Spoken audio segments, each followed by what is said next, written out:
DNC likely to raise polling threshold for November debate, sources say. How's it going? I'm making this video to talk about this potential for the DNC to raise the polling threshold for the November debates.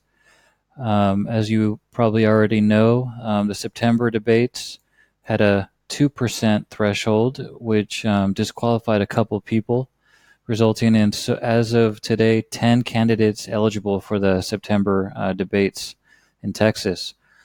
And now the rumor mill is spreading that they may in fact double that amount to 4% for the November debates. And I wanted to talk about what this could mean for you and me, and why it's important to register to vote today. So let's get right into it. DNC may raise the polling threshold. If we look at some of the results from polls, and some of these are DNC approved polls from the last couple months, we see that Andrew Yang, only got 4% in, I think, one of them, right? So he made a lot of 2% and made the threshold previously, but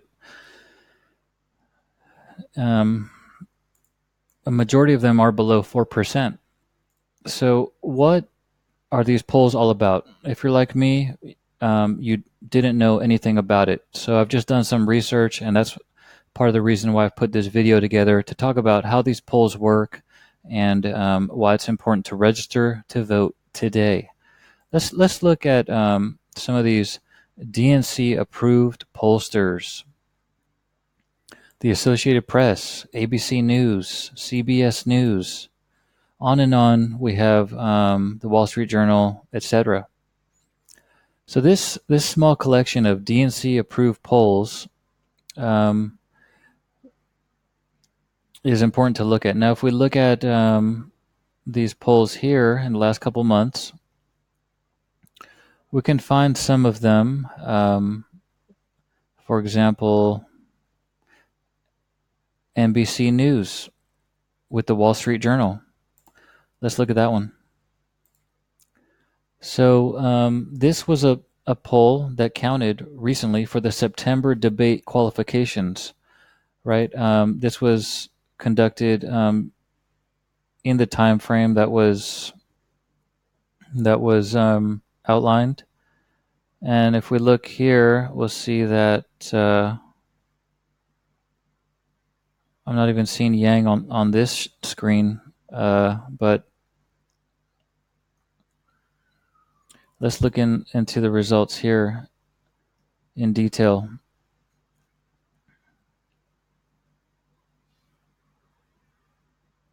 So Andrew Yang came in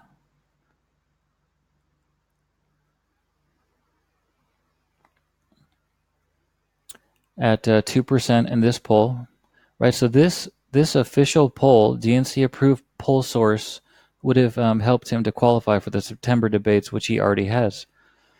But if they were in fact to raise this to 4%, and this were the results, he would not have qualified according to this source. Some different questions here. In a different question, he got 1%. Well, that's which is your second choice. But the point is, we see 2% DNC approved poll, right? But what's important about this, kind of the reason I'm making this video, is I don't know if that's going to work, but I was trying to zoom in on that. But oh, here we go.